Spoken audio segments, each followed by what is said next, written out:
The girl was furious. For the next 3 years, the two never exchanged another word.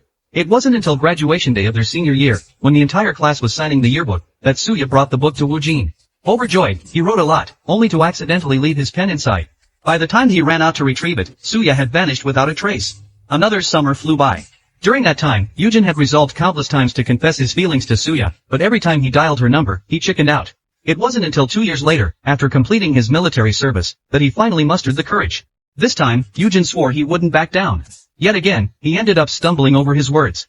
Just as he was cursing himself for wasting another chance to confess, Suya unexpectedly asked him to meet her the next day to return the pen. That night, Yujin was as excited as a monkey. The next day, he deliberately wore his most prized, bold pink suit. As soon as they met, Suya returned the pen. Yujin had intended to use the moment to ask her out, but his chronic cluelessness struck again. Fortunately, at the last second, he finally mustered the courage to invite her to dinner. They chatted late into the night at a restaurant. Waiting for the bus home, rain began to fall. They parted reluctantly only when the last bus arrived. But barely 2 seconds after sitting down, all the passengers on the bus suddenly turned to stare out the window. Curious, Suya glanced out too, only to see Wu Jin sprinting toward them. He stopped the bus, jumped on, and asked if he could write her a letter.